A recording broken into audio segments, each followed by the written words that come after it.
अस्सलामु अलैकुम वरहमतुल्लाहि वबरकातुहू। बिस्मिल्लाह वल्हम्दुलिल्लाह वस्सलातु वस्सलामु अला रसूलिल्लाह अम्मा बअद। क़ालल्लाहु तबारक व तआला निसाउकुम हर्सुल लकुम फअतू हर्सकुम अन्ना शि'तुम। सदक़ल्लाहुल अज़ीम।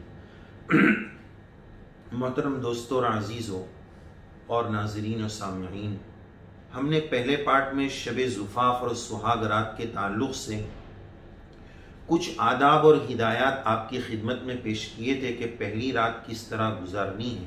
चूँकि लोग गलत तरीक़ों से, गलत दोस्तों से, इंटरनेट से गलत बातें लेते हैं, तो सोचा कि शरई आदाब और हिदायत और उसूल की रोशनी में मियाँ बीवी के मिलाप और जिमा और सोहबत और दीगर तफसीलात आपकी खिदमत में पेश किए जाएं। तो पहले पार्ट में हम यहाँ तक पहुँचे थे कि मेहर वग़ैरह और दुआ, नमाज वग़ैरह, सोहबत से पहले के जो तरतीब थी वहाँ तक हम पहुँचे थे। अब ये दूसरे हिस्से में हम अपनी बात शुरू करने जा रहे हैं। बेहतर ये है कि रात को दो हिस्सों में तकसीम कर दिया जाए। पहले एक रोज़ पहले अपनी नींद को मुकम्मल कर लिया जाए। ये ना हो कि दोनों में गुनुदगी हो, नींद आ रही हो, थकन हो, पहले से अपने आराम को मुकम्मल कर लिया जाए और रात के पहले हिस्से में खूब आपस में बातें की जाए, एक दूसरे से खूब मोहब्बतें उन्स दिया जाए, अपनाइयत की बातें की जाए। बतौर ख़ास अगर बीवी कोई और ख़ानदान से है, कोई और तरफ से है, तो उसका ख़ानदानी तारुफ पूछा जाए।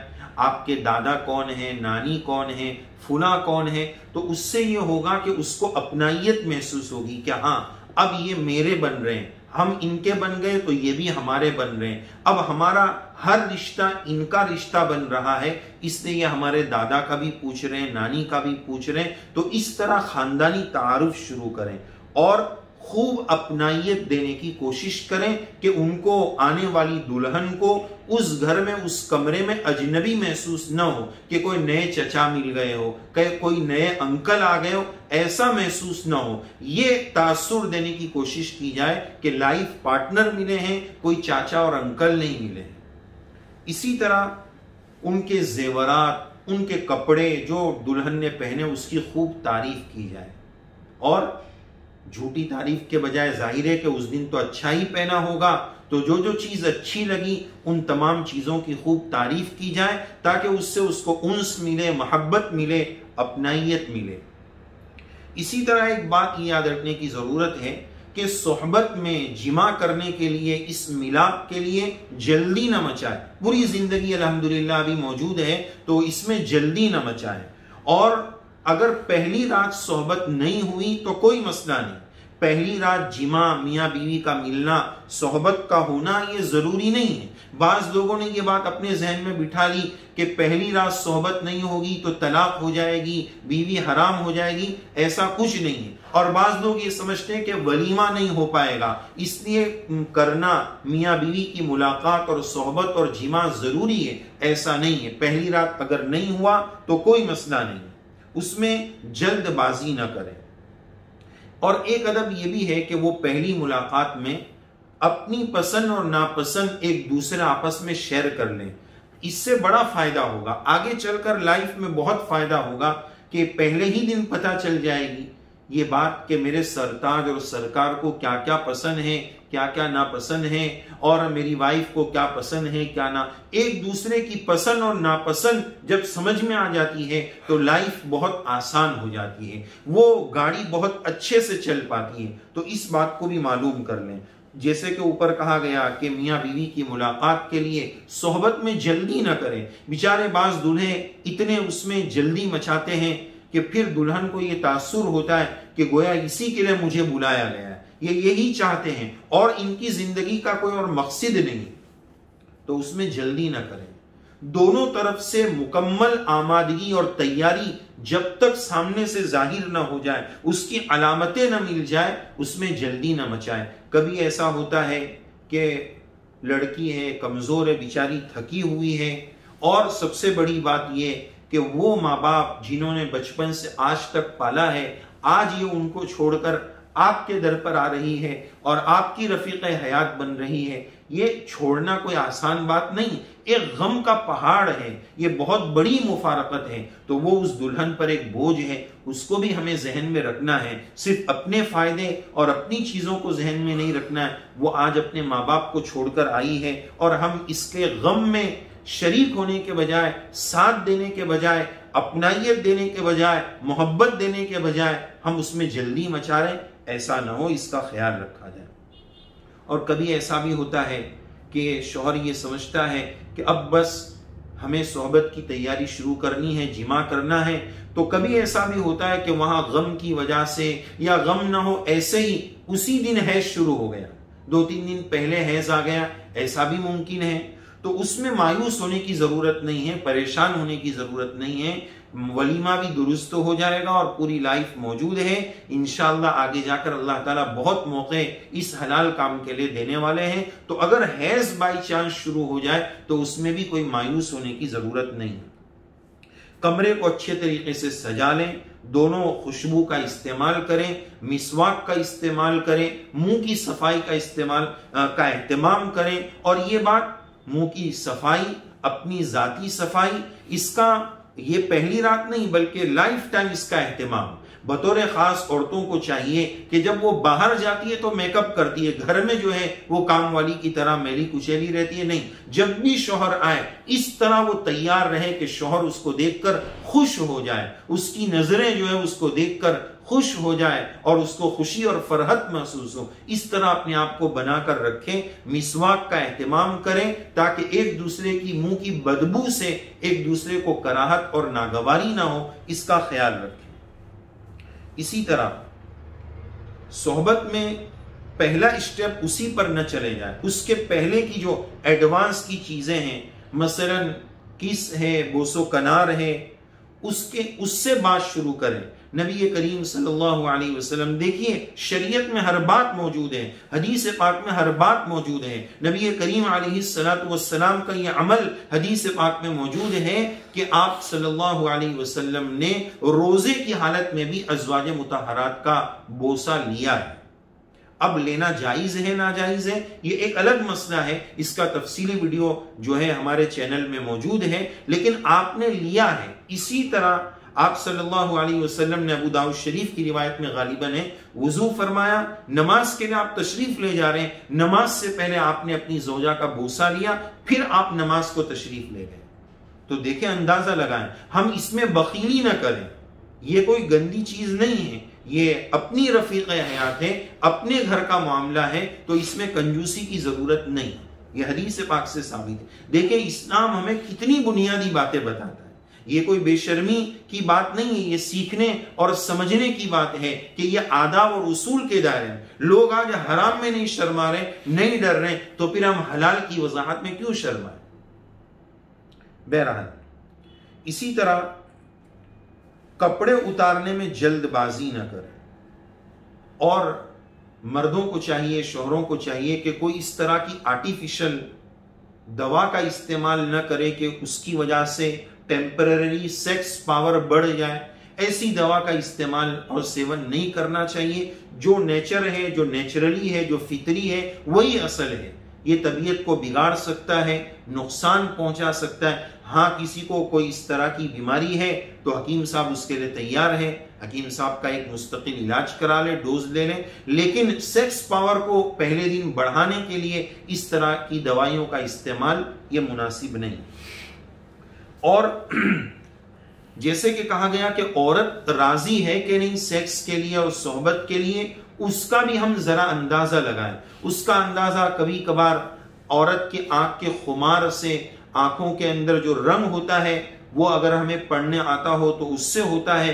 कभी उसने कुछ हाथ वगैरह हमारा पकड़ा है तो उसके पकड़ने की जो ग्रिप है और कुव्वते गिरफ्त है उससे महसूस किया जा सकता है कि अब यहां से भी सिग्नल ग्रीन है, रेडी है, अब आगे का मरहला शुरू किया जा सकता है। तो सामने वाले औरत जो है उसके अंदर अल्लाह ताला ने नेचुरली जो शर्मो हया रखी है, तो वो अपनी जुबान से ग्रीन सिग्नल नहीं देगी, वो शौहर को महसूस करना है कि अब मामला शुरू हुआ है या नहीं हुआ, गाड़ी ने जो है अपनी जगह से चलना शुरू किया है या नहीं, ये शौहर को महसूस करना है।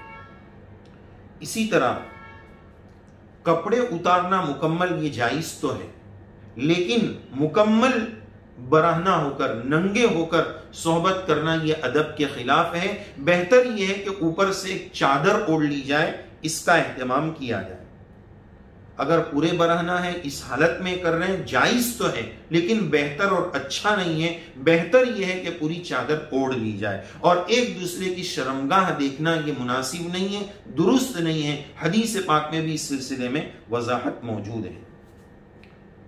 इसी तरह एक अदब यह है कि सोहबत जब शुरू हो रही है तो सोहबत के दौरान बातचीत न करें। एक अदब यह है कि क़िबला रुख होकर न लेटे और क़िबला रुख, क़िबले की डायरेक्शन में सोहबत और जिमा न करें।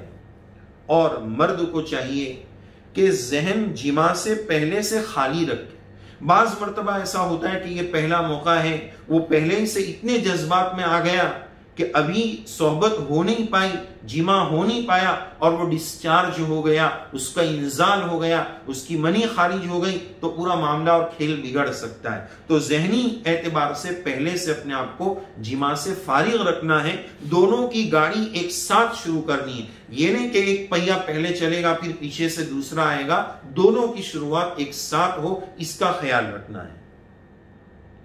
इसी तरह बाज़ हज़रात ने यह अदब लिखा है कि जिमा से पहले, सोहबत से पहले अगर वुजू कर ले तो बड़ी अच्छी बात है।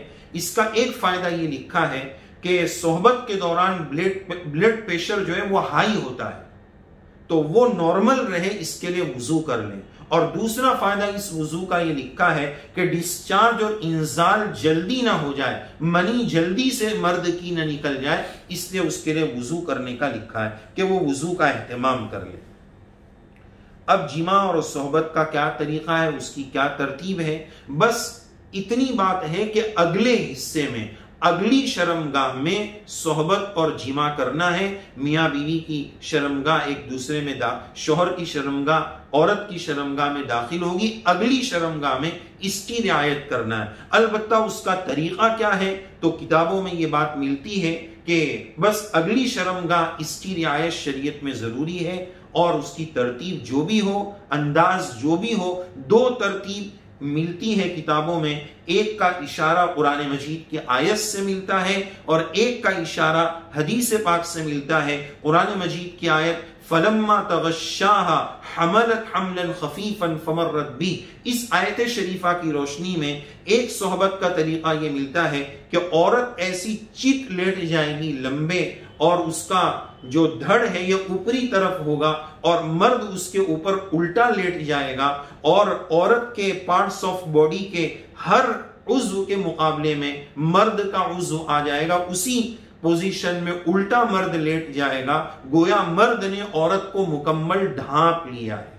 तो असल तरतीब यह है कि औरत नीचे और मर्द जो है वो उसके ऊपर हो और मुकम्मल उसको ढांप लिया जाए, ये एक तरीका मिलता है। और दूसरा तरीका जो हदीस पाक से इशारा मिलता है कि हजरत अबू मूसा अशअरी रज़ियल्लाहु अन्हु ने अम्मा आयशा रज़ियल्लाहु अन्हा से गुस्ल के वाजिब होने के बारे में मसला दरियाफ्त फरमाया, तो उस हदीस पाक में ये बात मिलती है कि जब मर्द अपनी बीवी के 4 जानों में और 4 शोबों के दरमियान जब बैठ जाए, जिसकी वजाहत में कई बातें मिलती है कि 2 हाथ और 2 टांगों के दरमियान या रानों के दरमियान बैठ जाए, तो उस हदीस पाक से सोहबत और जिमा की तरतीब उलमा ने यह बताई है कि औरत लेट जाए और अपनी टांगों को खड़ा कर दे, और फिर मर्द जो है आगे पहुंचकर बैठने की हालत में या जिस तरतीब पर भी हो वो इस तरह सोहबत करे।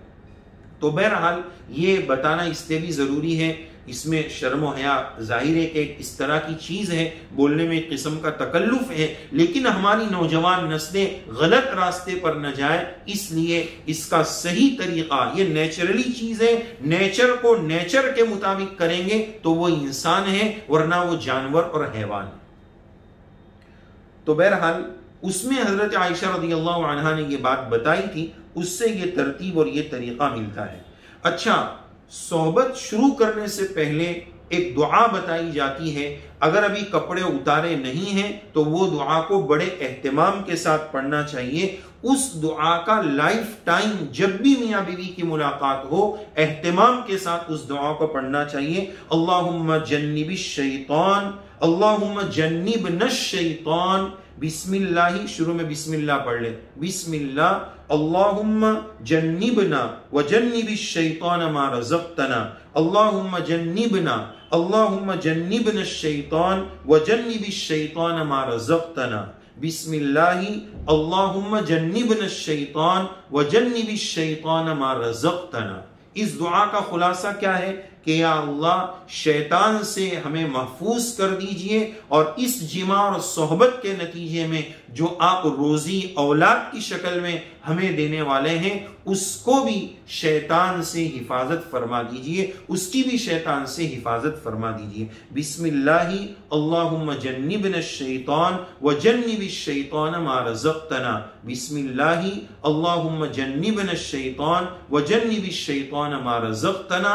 कपड़े उतारने से पहले दोनों इसका एहतिमाम करें। अगर भूल गए, आखिरी मौके पर याद आया तो फिर इसको जी में पढ़ लें, लेकिन याद रखें इसके पढ़ने का बहुत एहतिमाम करना चाहिए, वरना हदीस पाक में ये बात मिलती है कि उस सोहबत और जिमा में शैतान शरीक हो जाता है। कितनी सख्त बात है। एक गैरतमंद मर्द इसको बर्दाश्त नहीं कर सकता है कि मेरी ज़ौजा से कोई नाजायज बात करे, गलत बात करे।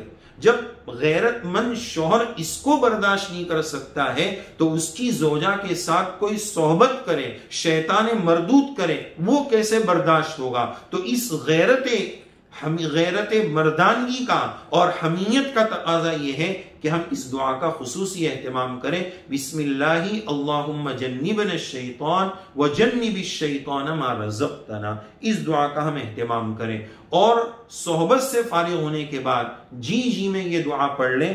अल्लाहुम्मा ला तजअल लिश-शैतान फीमा रज़क़तना नसीबा, अल्लाहुम्मा ला तजअल लिश-शैतान फीमा रज़क़तना नसीबा, अल्लाहुम्मा ला तजअल लिश-शैतान फीमा रज़क़तना नसीबा।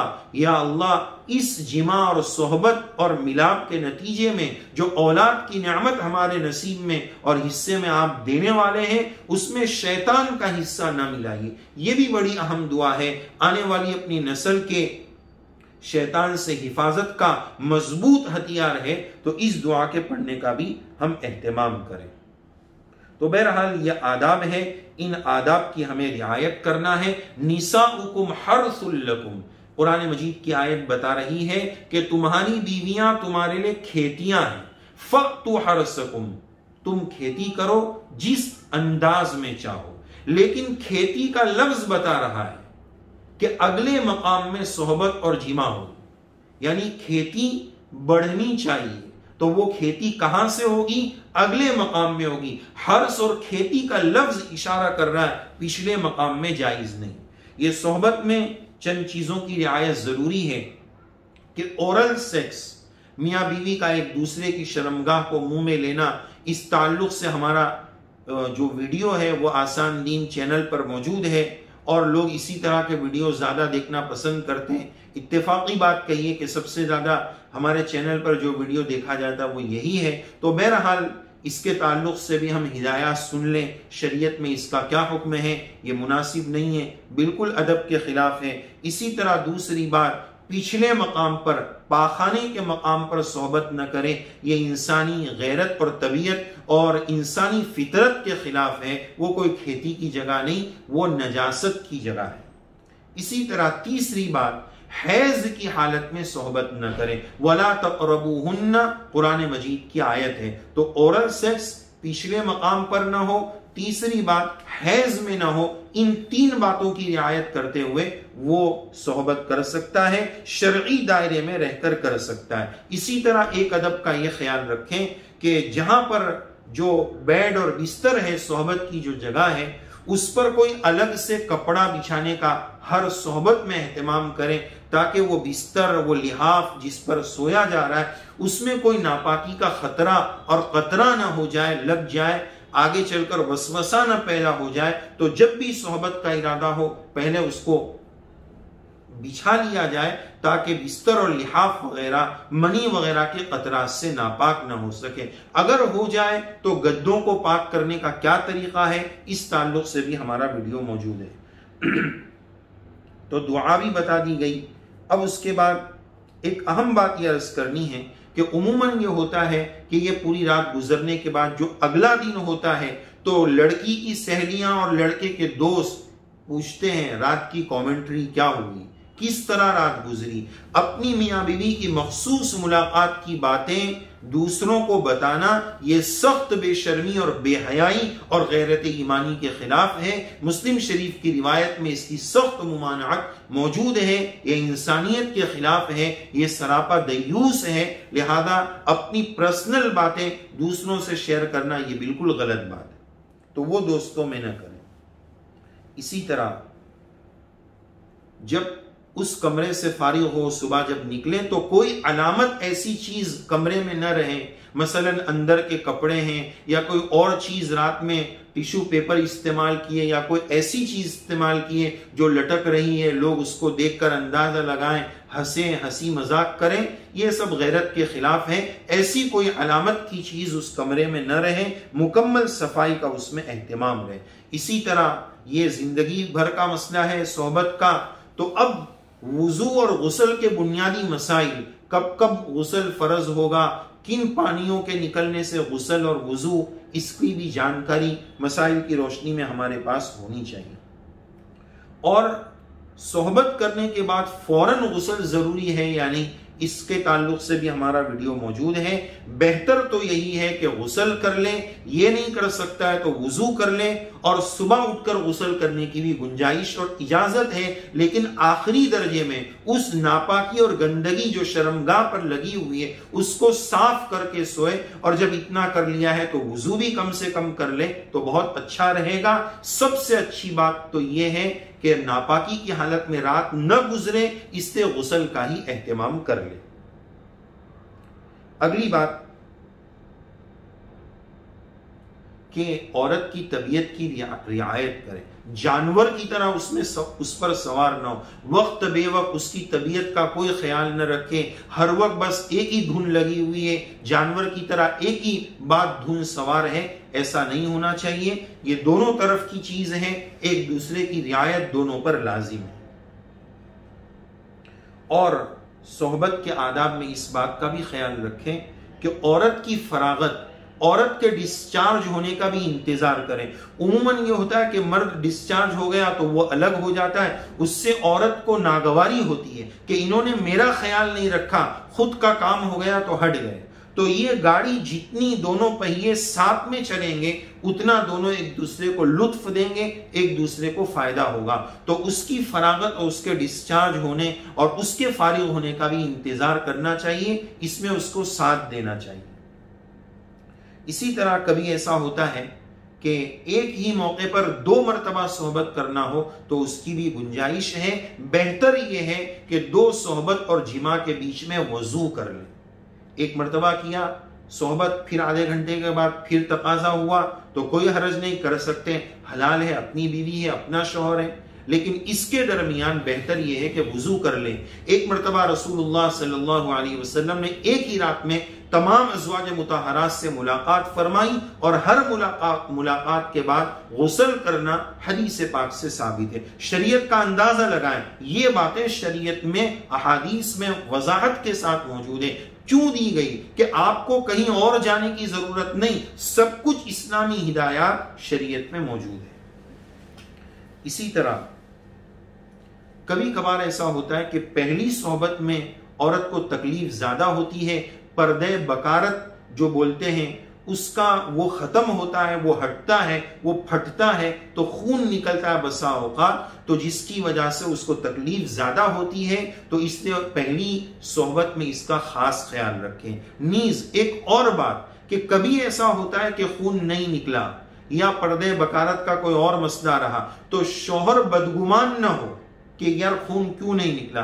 भाई पर्दे बकारत जो वो सिल होती है, वो जो पर्दा होता है, वो कभी कभार कूदने से और दूसरी वजूहात से भी हैज की कसरत से या एक लंबा वक्फा गुजर जाने से भी वो पर्दा टूट जाता है, तो शोहर को बदगुमान होने की जरूरत नहीं है कि खून क्यों नहीं निकला, ये बेकार की बात है। तो बहरहाल सोहबत में उसका भी ख्याल रखें, उससे बदगुमान न हो, और सफाई पाकी का पूरा एहतमाम करें, अपनी खुद की सफाई, उस जगह की सफाई, इसका पूरा एहतमाम करें। और सोहबत में इअ्तिदाल, मौका ब मौका, जब जरूरत हो, ये नहीं कि दिन रात उसी में लगे हैं, उसी एक काम को जो है शादी का मकसद बना दिया है, दूसरी कोई और चीज समझ में नहीं आ रही, इसमें भी इअ्तिदाल की जरूरत है। अल्लाह अज़्ज़ व जल से दुआ है अल्लाह ताला सही समझ नसीब फरमाए और इअ्तिदाल नसीब फरमाए। किसी ने बड़ा प्यारा जुमला लिखा है इस ताल्लुक से कि राहगीर थकता है, रास्ता नहीं थकता है। इसमें बहुत ज्यादा अपने आप को थकाएंगे तो एक वक्त आएगा कि वो खत्म हो जाएगा, लेकिन वो इशारा आप समझ सकते हैं। राहगीर थकता है, चलने वाला थकता है, रास्ता नहीं थकता है। अल्लाह ताला हमें हर चीज में बैलेंस और इअ्तिदाल नसीब फरमाए। होने वाली जो आपकी शादियां हैं, जो सुनने वाले हैं और जो दूसरे लोग भी इन हिदायत को सुन रहे हैं, अल्लाह ताला सबकी मैरिड लाइफ और इज़्दिवाजी जिंदगी खुशगवार बनाए, जन्नत का नमूना बनाए, जहन्नम का नमूना बनने से हिफाजत फरमाए। और जो मोहब्बतें आदम व हव्वा अलैहिमुस्सलाम, हजरत नबी करीम अलैहिस्सलाम और अम्मा आयशा रज़ियल्लाहु अन्हा के दरमियान थी, वो मोहब्बतें अल्लाह ताला तमाम जोड़ों को नसीब फरमाए, हलाल अता फरमाए, हराम से अल्लाह ताला हमारी हिफाजत फरमाए और इस शादी को निगाह और शर्मगाह की हिफाजत का जरिया बनाए और इससे होने वाले गुनाहों से हिफाजत का जरिया बनाए और नेक औलादों के पैदा होने का जरिया बनाए। निकाह के मौके पर दुल्हा और दुल्हन की 5 नीयतें होनी चाहिए। इस ताल्लुक से भी हमारा एक मुस्तकिल वीडियो मौजूद है, आपसे खुसूसी दरख्वास्त है, उसको जरूर सुने और उन नीयतों के साथ निकाह और शादी करें। इंशाअल्लाह बड़ा फायदा होगा। सबके लिए हमारी तरफ से, आसान दीन चैनल की तरफ से खुसूसी दुआएं हैं। अल्लाह ताला आपकी उम्रों में बरकत नसीब फरमाए और इस लाइफ में, मैरिड लाइफ में खूब बरकत रहमत नसीब फरमाए, खूब मोहब्बत मवद्दत नसीब फरमाए।